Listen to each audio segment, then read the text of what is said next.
Hello everyone, मैं संगीता शर्मा आपका शिक्षा सेतु पर स्वागत करती हूँ। कैसे हैं आप सभी? उम्मीद करती हूँ आप सब बहुत अच्छे होंगे और अपनी तैयारी बहुत अच्छे से कर रहे होंगे।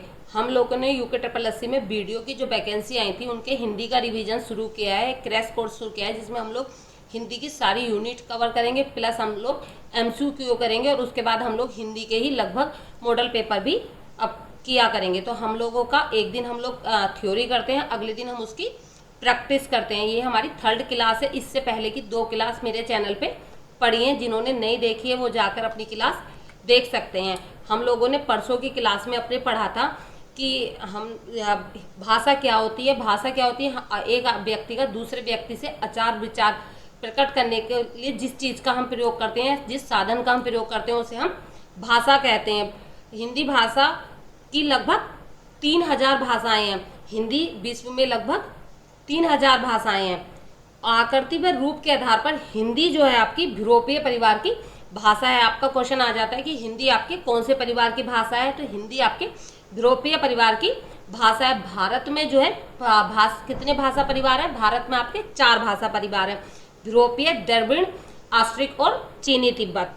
जो बोलचाल की भाषा में सबसे ज्यादा प्रयोग किया जाता है वो आपका यूरोपीय परिवार है। आपका जो यूरोपीय परिवार है वो लगभग 73% प्रयोग किया जाता है। यूरोपीय परिवार आपका कितना प्रयोग किया जाता है? आपका यूरोपीय जो परिवार है लगभग 73% लोग आपके यूरोपीय बोलते हैं। और उसका दूसरा बात क्या जो है आपका वो है द्रविड़। द्रविड़ जो है आपके लगभग 25% लोग आपके द्रविड़ बोलते हैं। कितने परसेंट? 25% लोग आपके द्रविड़ भाषा को बोलते हैं। ठीक है ना? 25% लोग आपके द्रविड़ भाषा को बोलते हैं। ऑस्ट्रिक जो है आपके ऑस्ट्रिक 4 भाषा परिवार है। सबसे अधिक कौन सा बोला जाता है? भारोपीय परिवार आपका सर्वाधिक बोला जाता है। कौन सा? भारोपीय परिवार आपका सर्वाधिक बोला जाता है। लगभग 73% लोग आपके यह भाषा बोलते हैं। ऑस्ट्रिक जो है आपके लगभग 1.3% लोग ही आपके बोलते हैं। और आपका जो चीनी तिब्बत भाषा है, चीनी तिब्बत, ये सब हम लोग अपनी कल की क्लास में कर चुकी हैं। 0.7% आपकी भाषा है। हिंदी जो है आपका हमारी राजभाषा है, ना कि हमारी राष्ट्रभाषा है। राजभाषा वो होती है जिसको हम राज के रूप पर काम के लिए लेते हैं। तो हिंदी आपकी राजकीय भाषा है, राष्ट्रीय भाषा नहीं है। ये लोग सारे संविधान भी हम लोग अपने कल की क्लास में पढ़ चुके हैं कि हिंदी के डेवलपमेंट के लिए, हिंदी के विकास के लिए किस संविधान में क्या क्या कार्य हुआ, हम सारा अपना कल की क्लास में कवर कर चुके हैं। भारतीय आर्य भाषा को 3 कालों में बांटा गया है, प्राचीन काल, मध्यवर्ती काल और आधुनिक काल। आपका जो प्राचीन काल है वो आपका 1500 ईसा पूर्व से 500 ईसा पूर्व तक का है, जिसमें क्या हुए आपके वैदिक वेद वगैरह लिखे गए, संस्कृत में लौकिक वगैरह आपका लिखा गया। फिर आपका है मध्यकाल। मध्यकाल जो था आपका 500 ईसा पूर्व से 1000 ईस्वी तक हुआ। इसमें किस भाषा का विकास हुआ? पाली भाषा का, प्राकृत भाषा का और अपभ्रंश भाषा का आपका विकास हुआ। उसके बाद आपका आधुनिक काल है जो आपका 1000 ईस्वी से अब तक आपका चल रहा है। आज भी आपका आधुनिक काल ही चल रहा है। इसमें हिंदी का विकास आपका शुरू हो गया। ये सब हम लोग अपनी पुरानी क्लास में कर चुके हैं, तो आप लोग देख लेना। ठीक है ना? अब फिर तो जितने आप सब जाकर अपनी पुरानी क्लास को देख लेना, उसमें हमारा सब कुछ है कि हमने क्या क्या अब तक पढ़ा है। ये सब आज मैं आपको रिवीजन करा रही हूँ, फिर हम अपनी अगली क्लास शुरू करते हैं। फिर क्या था आपका? अपभ्रंश के भेद। अपभ्रंश के कितने भेद हैं? अपभ्रंश जो है आपका शोरसैनी अपभ्रंश है। कौन सा? शोरसैनी अपभ्रंश। ठीक है। इसके बाद आया आपका अर्धमगधी। कौन सा आया? अर्धमगधी। उसके बाद आपका आया मगधी। मगधी के बाद आया महाराष्ट्री। और महाराष्ट्री के बाद आपका क्या आया? खस। क्या आया? खस। और खस के बाद आपका पंजाबी। और पंजाबी के बाद क्या आया आपका? प्राचर अपभ्रंश। क्या आया? ब्राचड़, अपभ्रंश, ये सब हम लोग पढ़ चुके हैं। आप लोग पुरानी क्लास जरूर देख लेना, ठीक है ना। सोर सैनी अपभ्रंश में क्या है आपका, पूर्वी हिंदी आपका इसी में था, पूर्वी हिंदी हो गया, राजस्थानी, ये सोर सैनी अपभ्रंश में है आपका। राजस्थानी, आपका गुजराती, अर्धमगधी में जो था आपका पूर्वी हिंदी थी, पूर्वी हिंदी आपकी अर्धमगधी में थी, पूर्वी हिंदी। मगधी में जो था आपकी बंगला हो गया, बिहारी भी इसी में आई आपकी, ठीक है ना। असमी भी इसी में आई, क्योंकि आपका आ सकता है अब जो मगधी अपभ्रंश है उसमें कौन कौन सी भाषाएं हैं, तो उसमें आपकी ये भाषाएं हैं। उड़िया भी आपकी इसी में है। महाराष्ट्री में क्या आपका मराठी है, महाराष्ट्री में क्या आपका मराठी, मराठी जो आपका महाराष्ट्री में आया। खस में आपका पहाड़ी आया, और जो आपका बाचड़ अपभ्रंश है इसमें आपकी सिंधी आई। कौन सी आई, सिंधी आई। ये आप लोग ध्यान रखना पूरा, आप बना लेना ये अपने जहाँ भी आप नोट्स बना रहे हो, शॉर्ट करके ऐसे एक डायग्राम टाइप का आप बना लेना, फ्लो चार्ट, जो आप एग्जाम के टाइम एकदम से रिवीजन कर सको कि अपभ्रंश के भेद हैं। सोर सैनी अपभ्रंश में कौन कौन सी भाषा आई, अर्धमगधी में कौन सी आई, मगधी में कौन सी आई, महाराष्ट्री में कौन सी आई, खस में कौन सी आई, पंजाबी में कौन सी आई, और आपका बाचड़ अपभ्रंश में कौन सी भाषा आई। ये सारा आप लोग रिवीजन एक बार करने के लिए फ्लो चार्ट अपना बना लेना। इसके बाद आपका है देवनागरी लिपि। देवनागरी की लिपि का विकास का क्रम है ये, पहले ब्राह्मी, गुप्त लिपि, फिर सीधी मात्रका, कुटिल लिपि और नागरी। जो आपकी देवनागरी लिपि का सर्वप्रथम प्रयोग किया था वो किसने किया था, देवनागरी लिपि का सर्वप्रथम जो आपका प्रयोग किया, गुंजर बंसी नरेश जयभट्ट तृतीय की शिलालेख गुजरात से मिलता है। इसका जो हमें प्रमाण मिलता है देवनागरी लिपि का कि इस टाइम यूज होता था, तो ये गुज्जर बंसी नरेश जयभट्ट तृतीय जो थे, इनका एक शिलालेख है गुजरात में, जिससे हमें ये जिसके ऊपर यह भाषा आपकी लिखी गई है। कौन सी, देवनागरी लिपि। सबसे पहला प्रयोग उसका वहीं हुआ था। कहाँ हुआ था, गुज्जर बंसी नरेश जयभट्ट तृतीय की शिलालेख पर। अब इसका विकास प्रारंभिक इतिहास में जो देवनागरी लिपि है का विकास ब्राह्मी लिपि से हुआ। कौन सी लिपि से हुआ बेटा, ब्राह्मी लिपि से हुआ है, जो भारत में सबसे प्राचीन लिपियों में से एक है। आप लोग अगर नोट्स बनाना चाहो तो ये जो मैंने येलो किया हुआ है अपनी नोटबुक में शॉर्ट्स करके खाली इसको नोट कर लोगे तो आपका पूरा हिंदी का नोट्स बन जाएगा। ब्राह्मी से गुप्त लिपि, फिर नागरी लिपि और अंत में देवनागरी लिपि आपकी बनी।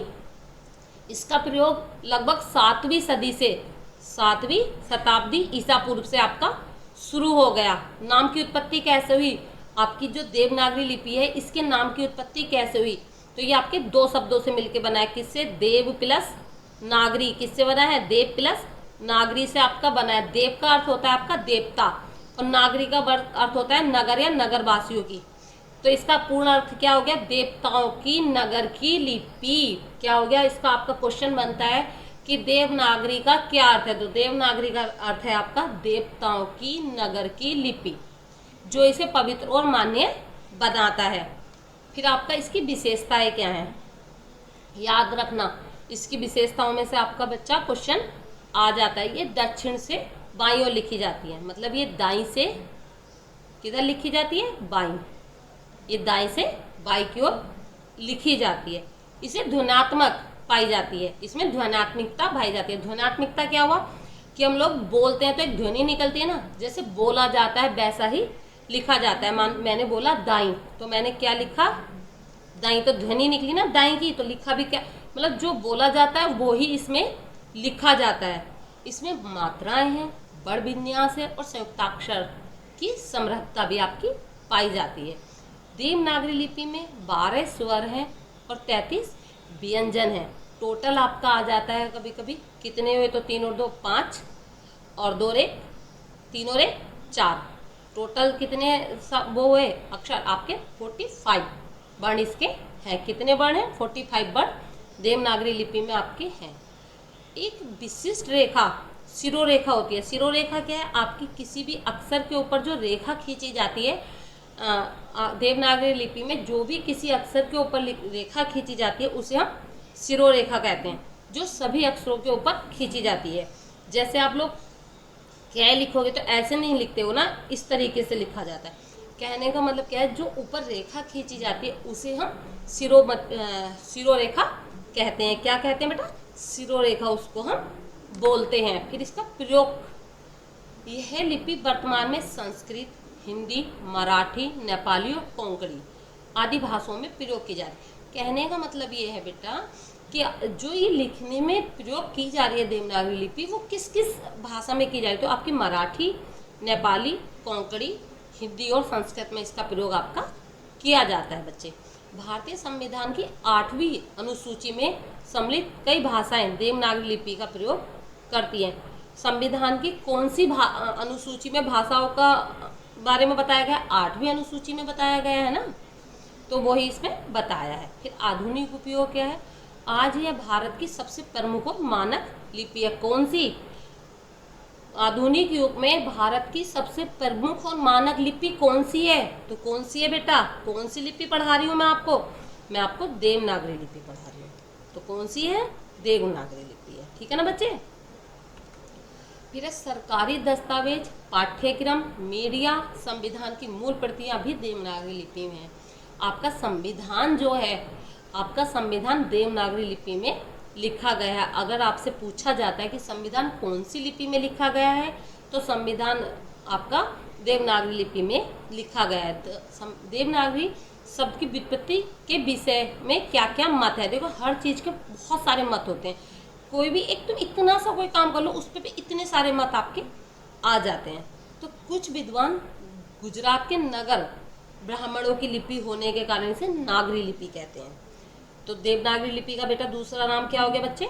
देवनागरी लिपि का दूसरा नाम हो गया आपका नागरी लिपि। श्री धीरेन्द्र वर्मा जी ने नागरी नामकरण के आधार पर मध्ययुगीन स्थापत्य शैली नागर शैली को कहा। डॉक्टर उदय नारायण तिवारी का वचन है कि यह लिपि का प्रयोग देव भाषा संस्कृत लिखने में हुआ है, इसलिए इसे हम देवनागरी कहते हैं। देवनागरी किसने कहा? डॉक्टर उदय नारायण तिवारी ने कहा। आप अपने नोट्स में लिख सकते हो, खाली इतना मत लिखना, खाली लिखना डॉक्टर उदय नारायण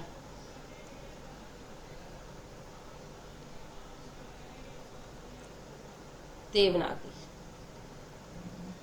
ठीक है ना? अधिकांश विद्वान मानते हैं कि देवनागरी लिपि का विकास ब्राह्मी लिपि से हुआ। ठीक है ना? फिर इसमें क्या क्या सुधार हुए? तिलक फाउंट, डॉक्टर गंगाधर तिलक ने 1904 ईस्वी में अपने पत्र केसरी के लिए 190 टाइप का एक फाउंड साइज बनाया, जिसे तिलक फाउंड भी कहा जाता है। देखो, तिलक फाउंड आया, नहीं समझ पाओगे एकदम से तिलक फाउंड क्या है। तो तिलक फाउंड क्या है? जो गंगाधर तिलक थे, उन्होंने 1904 में अपना जो पत्र केसरी था उसमें 190 टाइप का एक फाउंड बनाया था। 190 टाइप का एक फाउंड बनाया था, जिसे हमने तिलक फाउंड कहा। तो क्वेश्चन आएगा तो आप क्या लिखोगे? 190 टाइप का एक फाउंड। ठीक है ना? कौन सी ईस्वी में? 1904 ईस्वी में। डॉक्टर बाबू श्याम सुंदर दास ने सुझाव दिया कि 5 अनुनासिक हल व्यंजनों के सहयोग के साथ एक अनुस्वार का प्रयोग करना चाहिए। फिर नागरी लिपि में सुधार समिति कब बनी?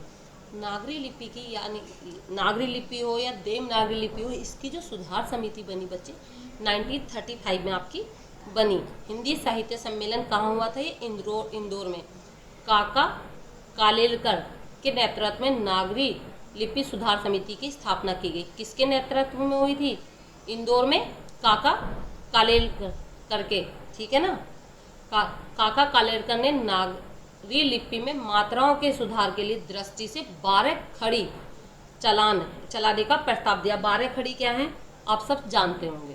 ठीक है ना? 12 खड़ी। गोरख प्रसाद का सुझाव था कि मात्राएं व्यंजनों के दाईं ओर ही लगाई जाएं। गोरख प्रसाद जी का कहना था कि मात्राएं जो हैं वो जो हमारा वर्ड है उसके दाईं ओर से लगाई जाए। किधर से? इधर से, ज़्यादातर मात्राएं ऐसे। उत्तर प्रदेश सरकार ने 1947 में आचार्य नरेंद्र देव की अध्यक्षता में एक समिति बनाई।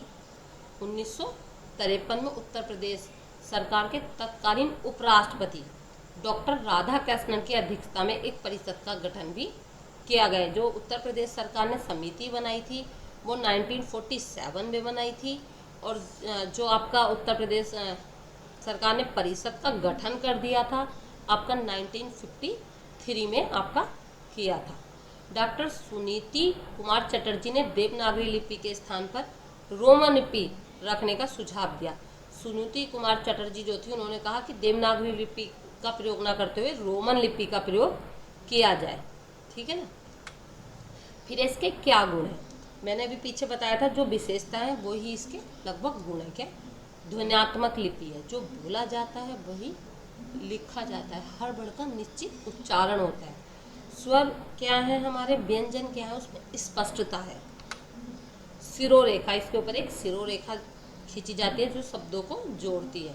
संयुक्ताक्षरों की क्षमता, एक से अधिक व्यंजन मिलकर संयुक्ताक्षर बना सकते हैं जिससे शुद्धता बनी रहती है। व्याकरणिक दृष्टि से ही सक्षम है, जैसे संस्कृत जैसे व्याकरण प्रधान भाषा में अभिव्यक्ति में सक्षम है। संवैधानिक मान्यता इस भाषा को, लिपि को आपकी मिली हुई है। डिजिटल सपोर्ट क्या है, यूनिकोड प्रणाली, ये ध्यान रखना में पूरी तरह समर्पित है जिससे कंप्यूटर और इंटरनेट पर भी इसका प्रयोग सरल है। यूनिकोड प्रणाली भी याद रखना। इसमें देखो हर चीज़ में गुण है तो दोष भी है। क्या दोष है? संयुक्ताक्षर में जटिलता होती है, जैसे कई संयुक्ताक्षर लिखने में और पढ़ने में आपकी कठिनाई होती है, जैसे श, कक्षा, त्रय, ज्ञ। वर्तनी में समस्या है, कभी कभी समान ध्वनियों के लिए अलग अलग वर्णों का प्रयोग किया जाता है, जैसे स षष्ठकोण, स सलजम, शा और सा, जिसमें भ्रम होता है। तीनों शा हैं तो बोलते हैं तो कभी कभी भ्रम आपका होता है। लेखन में समस्या है, सिरोरेखा और संयुक्ताक्षर के कारण लेखन की गति धीमी हो जाती है, क्योंकि हमें हर अक्षर के ऊपर रेखा खींचनी पड़ती है, जिसकी वजह से हम लोगों की जो लेखन की गति है उसमें कुछ कमी आ जाती है। मानवीकरण की कमी है, अलग अलग क्षेत्रों की लिपियों के प्रयोग में भिन्नता मिलती है। गणनात्मक वैज्ञानिक क्षेत्रों में जो है आपकी कठिनाई है। गणित और विज्ञान की कई संकल्पनाओं को व्यक्त करने के लिए रोमन लिपि की तुलना में सीमित क्षमता है। रोमन लिपि में आपकी अधिक क्षमता है, इसमें आपकी कम क्षमता है। किस सब्जेक्ट के लिए? गणित और विज्ञान के लिए बच्चा। अब इतना जो था हमने ये देवनागरी लिपि के बारे में पढ़ लिया और हमने अभ्रंश के बारे में पढ़ लिया। आपकी फर्स्ट यूनिट में है ना ये सारा, तो आपकी फर्स्ट यूनिट का ये हो गया। आपकी फर्स्ट यूनिट का थोड़ा और रहा, गढ़वाली भाषा का उद्भव कैसे हुआ और कुमाऊनी भाषा का उद्भव कैसे हुआ, ये भी आपकी फर्स्ट यूनिट में ही है। तो आप लोगों की फर्स्ट यूनिट फिर हम लोगों की कंप्लीट हो जाएगी। ठीक है ना। देखो गढ़वाली भाषा का उद्भव दरद खस में डॉक्टर सुनीता कुमार चटर्जी के द्वारा, या सो सैनी अभ्रंश डॉक्टर धीरेन्द्र वर्मा, डॉक्टर भोला शंकर व्यास या डॉक्टर उदय नारायण तिवारी, और मैक्स मूलर ने गढ़वाली को प्राकृत का रूप माना है। दरद खस किसने माना है? दरद खस आपका माना है डॉक्टर सुनीता कुमारी चटर्जी ने। सोर सैनी अभ्रंश से उद्भव किसने माना है? डॉक्टर धीरेन्द्र वर्मा ने माना है, डॉक्टर भोला शंकर ने माना है, शंकर व्यास ने माना है, डॉक्टर उदय नारायण तिवारी जी ने इसे माना है। जॉर्ज गिरियर्सन ने गढ़वाली भाषा को 8 उपभाषाओं में उपभेद में विभक्त किया। किसने? जॉर्ज गिरियर्सन जो है इन्होंने गढ़वाली भाषा के 8 उपभेद बताए। श्रीनगरिया, नागपुरिया, दसोलिया, बहाटी, राठी, टिहरियाली, साड़ली, मुझकुवियाँ, ये सब किसने बताए बच्चे? जॉर्ज गिरियर्सन ने बताए। गढ़वाली भाषा की गणना उत्तराखंड के गढ़वाल क्षेत्र में है और यह जनता की ऐतिहासिक, धार्मिक, सांस्कृतिक विकास का प्रतिनिधित्व एक के रूप है। गढ़वाल के छती क्षेत्रों में भाषाई जीवन और व्यावहारिक अनेक अचूक रूपों में पाई जाती है। कौन कौन सी गढ़वाली भाषा की उपभाषाएं और बोली जाने वाले क्षेत्र आपके कौन कौन से हैं? श्रीनगर पौड़ी, आपकी पौड़ी श्रीनगर में। टिहरी बोली टिहरी गढ़वाल में। कुमाऊं मिश्रित बोली जो आपकी चमोली का कुछ भाग में। रावत बोली आपकी उत्तरकाशी और रुद्रप्रयाग में। जौनसारी जौनसार बाबर क्षेत्र, हालांकि इससे एक अलग भाषा, ये एक अलग भाषा भी आपकी है। फिर थाती बोली देहरादून के पहाड़ी क्षेत्रों में आपकी बोली जाती है। ठीक है ना। विशेषताएं क्या है आपकी गढ़वाली भाषा की? यह है उपभाषाएं, शब्दों की उच्चारण शैली, वाक्य विन्यास और ध्वन्यात्मक स्वरूप से भिन्न है। गढ़वाली शब्दावली में आपका क्या क्या है? शब्दावली में संस्कृत, अपभ्रंश, प्राकृत और हिंदी के शब्दों का प्रभाव देखने को मिलता है। जैसे आपका क्या है, पानी को पानी कहा जाता है, खाना को खाणू, चलो को चलघा, बैठो को बसा, मैं को मी, तुम को तू। क्या कर रहे हो? के करदा, मैं को मी, तुम को तू, घर को घरू, चलो को चलघा, नहीं ने, बेटो बेसा बेश। इसकी कुछ लोकोक्तियाँ भी हैं। जैसे कौन कौन सी हैं इसकी प्रमुख लोकोक्तियाँ? जे गलू तेग ठुली, यानी कि जैसी करनी वैसी भरनी। बोलो भागरी ढेली, यानी डरपोक व्यक्ति भी गुस्से में ताकतवर हो जाता है। कटियो लटिया छ टोपियो, यानी कि बिना मतलब के हल्ला मचाना। अगर कोई बिना मतलब के हल्ला मचाए आपकी बात और उसको आप प्लेन के हो, उसे गढ़वाली तो समझ आएगी नहीं, तो आपको सीधे बोल देना कटियो लटिया छ टपियो। वो समझ ही नहीं पाया था, आपने क्या कह दिया? आपने कह दिया बिना मतलब के हल्ला मचाना। खाड़ को पूछी कुरट को ने पूछी, खाने को पूछ लो पर किसी की पिटाई का कारण मत पूछो। क्या खा के आए ये तो पूछ लो, लेकिन ये कभी भी मत पूछो कि तुम पिट के आए हो तो क्यों पिट के आए हो, ठीक है ना। टाटा धबियो तू भागियो भूत, हिम्मत करने से डर भाग जाता है। जैसे अब हम लोग हिम्मत कर रहे हैं कि हमारा वीडियो, एक डर है कि होगा या नहीं होगा, लेकिन अगर हम हिम्मत करेंगे तो हमारा डर भाग जाएगा, हमें पक्का विश्वास हो जाएगा कि हमारा इस बार वीडियो में होगा। जे गुली ते ठुली, जैसी करनी ओखी वैसी भरनी, ठीक है ना। बैल बिना हल नहीं चलूं, बिना साधन के कोई काम नहीं हो सकता, साधन की हमें आवश्यकता होती है। जे चोर की दाढ़ी मूछ ते चोर पकड़ा, जो दोषी होता है वही डरता है, जो दोषी नहीं होता है वह नहीं डरता है। खसियारों की कन्या खसिया में फूले, व्यक्ति अपने काम में ही शोभित लगता है। नाचन नहीं आंदा आंगन टेढ़ो, खुद की कमी छिपाने के लिए दूसरे में हम लोग दोष निकाल देते हैं। घुगती खाम खाली वर्ण विशाल्या भाली, संकट के समय अपने रिश्तेदार भी दूर हो जाते हैं। बुढ़ियाड़ की चेली बड़ में हेली, उम्र के अनुसार काम करना चाहिए, बुजुर्गों को सजावट नहीं शोभा देती, ठीक है ना। जे दिन भैया बड़ो जे दिन पखली छनो, जिस दिन कुछ ज़्यादा अच्छा होने वाला होता है उसी दिन परेशानियां आती हैं। जे दिन भैया बड़ो, बहुत अच्छा कुछ होने वाला उसी दिन हमारे आगे परेशानियां आ जाती हैं। फिर हमारे यहाँ गढ़वाली साहित्य है, कौन कौन से? सर्वप्रथम भवानी दत्त थतियाल ने जय विजय नाटक, बी प्रहलाद नाटक लिखा, समाज नाटक है, धनानंद बहुगुणा का लिखा हुआ। बसंती नाटक जो आपका लिखा विशंभर दत्त उनियाल ने लिखा। प्रेम सुमन नाटक श्री वाणी भूषण शर्मा ने आपका लिखा। अंधपत नाटक और भूतों की खो नाटक भगवती प्रसाद पाथरी ने लिखा। आज आल्सो ओ देवा भगवती प्रसाद चंदोला जी का लिखा हुआ है। इसकी प्रमुख रचनाएं हैं गढ़वाली छंदमाला, गढ़गीता, लीला प्रेम सागर, किसकी लिखी? लीलानंद कोटनाल ने लिखी। मोछंग जो है आपकी चंद्रधर बहुगोड़ा ने लिखी। प्रेमी पथिक तोता कृष्ण गरोला ने लिखी। गढ़वाली महाकाव्य में आपका आता है रूप मोहन सकलानी या गढ़वाली पाखरा, सलीग्राम वैष्णव के द्वारा लिखी गई। हिलांस जो आपकी भगवती चरण निर्मोही के द्वारा आपकी लिखी गई। गढ़वाली झाका मनोहर मुरली मनोहर सती के द्वारा लिखी गई। नागरजा आपकी कन्हैयालाल डंडरियाल के द्वारा लिखी गई। सैलवाणी अबोध बंधु बहुगोड़ा के द्वारा लिखी गई। गढ़वाली भाषा और उनके साहित्य हरिदत्त भट्ट सलेस के द्वारा लिखी गई। हिम्मत कविता संग्रह चंद्रकुमार भट्टवाल के द्वारा लिखी गई। काफक पक कविता चंद्रकुमार भट्टवाल के द्वारा ही लिखी गई। उठो गढ़वालियों सत्यनारायण रतूड़ी के द्वारा ही लिखी गई। और गढ़वाली लोकगीत गोविंद जाटक। अब हम लोगों के कुछ क्वेश्चन है जो हम लोग रिवीजन करेंगे। आप लोगों को इसकी अगर पीडीएफ चाहिए तो आप लोग मुझे कमेंट बॉक्स में बता देना। मेरा टेलीग्राम चैनल है शिक्षा सेतु होम साइंस और हिंदी, तो आप उस पर ज्वाइन हो जाना और मुझे कमेंट बॉक्स में बता देना कि मैम हमें पीडीएफ चाहिए, तो मैं आप लोगों को टेलीग्राम पे पीडीएफ भी अपनी शेयर कर दूंगी। जितना भी मैंने पढ़ाया है इसकी सारी PDF मैं आप लोगों को टेलीग्राम पर शेयर कर दूंगी। आप लोग मुझे कमेंट बॉक्स में बता देना, ठीक है ना। और टेलीग्राम का लिंक मेरे डिस्क्रिप्शन में भी है, आप वहाँ से भी क्लिक करके टेलीग्राम पर जा सकते हो। तो आप लोगों को अगर सारी PDF चाहिए हिंदी के सारे नोट्सों की, तो आप लोग मुझे कमेंट बॉक्स में बता देना, मैं आप लोगों को टेलीग्राम पर डाल दूंगी। हमारा पहला क्वेश्चन है, देवनागरी लिपि का आधुनिक लाभ क्या है। आधुनिक लाभ का मतलब है जो इस टाइम इसका क्या लाभ है आधुनिक समय में। टाइपिंग कठिन है, यूनिकोड सपोर्ट है, सिर्फ धार्मिक ग्रंथों में प्रयुक्त होती है, सीमित भाषाओं में प्रयोग होता है।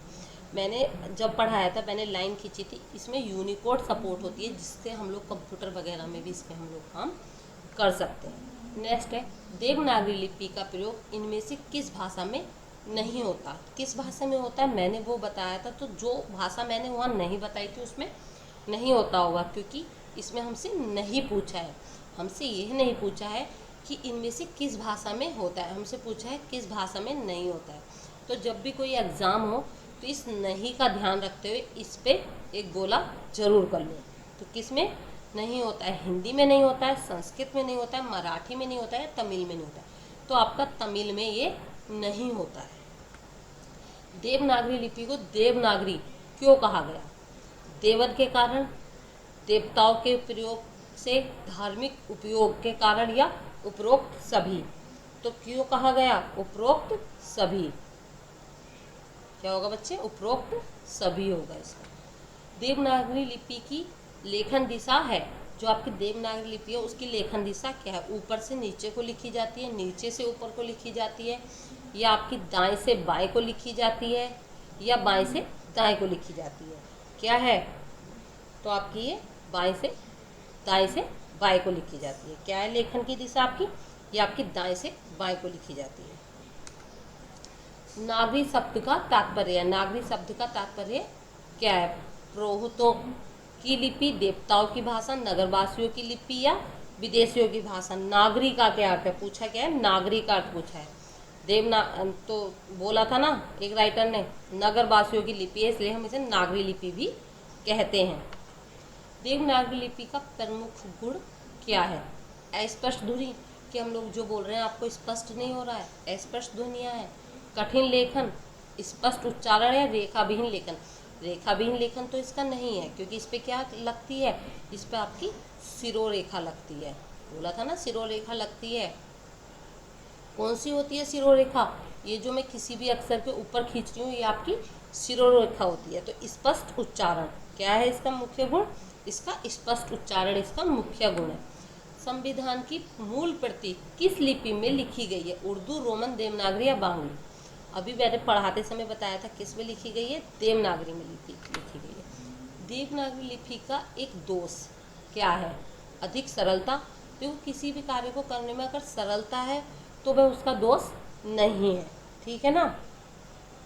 संयुक्ताक्षरों की जटिलता, जब मैं इसकी दोष बता रही थी तब मैंने बताया था कि क्या क्या, जैसे स है और स है, इन्हें जब एक साथ सुनते हैं तो समझने में कन्फ्यूजन हो जाता है।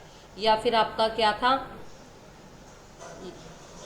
ये कक्षा, त्रय, त्रिशूल और ज्ञानी, ये संयुक्ताक्षर है, दो अक्षरों को मिलकर बने हैं, इसमें भी कभी कभी प्रॉब्लम आती है।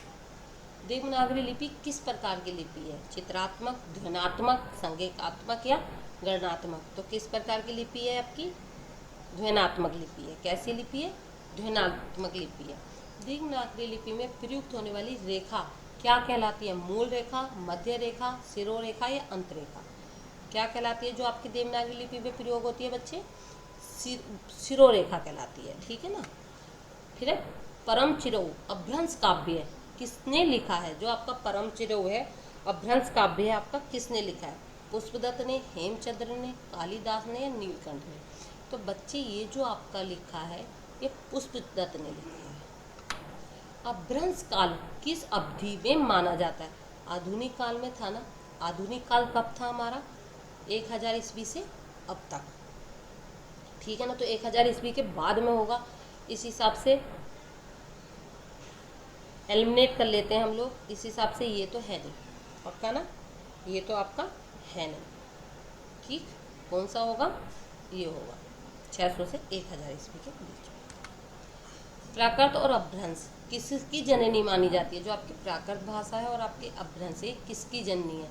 यूरोपीय भाषाओं की या आपकी आधुनिक यूरोपीय भाषाओं की, आधुनिक भारतीय भाषाओं की, या ईरानी भाषाओं की? तो ये आपकी आधुनिक भारतीय भाषाओं की। किसकी? आधुनिक भारतीय भाषा। आधुनिक भारतीय भाषाएं जो हैं इनका ही तो जन्म प्राकृत और अपभ्रंश से हुआ है। यूरोपीय भाषा से तो इनका जन्म हुआ था। समझ रहे हो ना? ये किसकी जननी है? ये जो भाषाएं इन्होंने किसको जन्म दिया? तो इन्होंने आधुनिक भारतीय जो हमारी भाषाएं हैं इसको जन्म दिया ना। इनका जन्म यूरोपीय से हुआ था। ठीक है ना? उपवेदों की कुल संख्या कितनी है? ये तो आप सबको पता होगा। उपवेदों की कुल संख्या कितनी है? 4। क्या क्या? आयुर्वेद, धनुर्वेद, स्थाप्य वेद और गंधर्व वेद। गढ़वाली भाषा का उद्भव किस प्राचीन भाषा से हुआ माना जाता है? पाली, संस्कृत, फारसी या अरबी? किससे माना जाता है गढ़वाली भाषा का? देखो, पाली से नहीं माना जाता है। किससे माना जाता है? जब मैं पढ़ा रही थी मैंने आपको बताया था, संस्कृत। गढ़वाली भाषा का प्रमुख नाटक ठुंग किसने लिखा? मोहन भंडारी, जेपी थपिया, रामधन नोटियाल या लोकेंद्र गोस्वामी? किसने लिखा है? मोहन भंडारी ने लिखा है। किसने लिखा है बच्चा? मोहन भंडारी ने लिखा है। गढ़वाली नाटक भगियाड़ी भोजे के लेखक कौन है? मोहन भंडारी, प्रेमा भट्ट, ललित मोहन थपियाल या मदन दुगलाल? तो कौन है? ललित मोहन थपियाल है। गढ़वाली भाषा का संबंध इनमें से किससे अधिक निकट है? बंगाली, कुमाऊनी, पंजाबी या मराठी? किससे है? गढ़वाली और कुमाऊनी हिल स्टेशन पे बोली जाती है ना, गढ़वाली और कुमाऊनी उत्तराखंड में। गढ़वाली भाषा किस भाषा परिवार से संबंधित है? द्रविड़, तिब्बत, हिंदी, आर्य, सेमेटिक? किससे आपका संबंधित है? तो हिंदी, हिंद आर्य से आपका संबंधित है। गढ़वाली भाषा में भूला शब्द किस रिश्ते को दर्शाता है? ये आप लोग मुझे बताएंगे कमेंट बॉक्स में कि जो गढ़वाली भाषा में है भूला शब्द है ये किस रिश्ते को दर्शाता है? पिता को भूला कहते हैं, भाई को भूला कहते हैं, दादा को भूला कहते हैं, या आपका चाचा को भूला कहते हैं? ये आप लोग मुझे कमेंट बॉक्स में बताएंगे। और ऐसी ही और क्लासेस में आपके आगे लाती रहूँगी। कल हमने जितना आज पढ़ा है इन्हीं के हम लोग और आगे के लगभग 40 से 50 MCQ करेंगे। तो कल के क्लास में ज़रूर जुड़ना, जिसमें हम लोग इसी के आगे के MCQ करेंगे। जिस MCQ से प्रैक्टिस करेंगे। एक दिन हम लोग थ्योरी पढ़ा करेंगे, उस दिन भी हम लोग थोड़े से MCQ क्या करेंगे, लेकिन उससे अगले दिन हम लोग लगभग 40 से 50 MCQ डेली, एक दिन थ्योरी एक दिन MCQ, एक दिन थ्योरी एक दिन MCQ हम लोग इस तरीके से पूरा रिवीजन करेंगे। Thank you.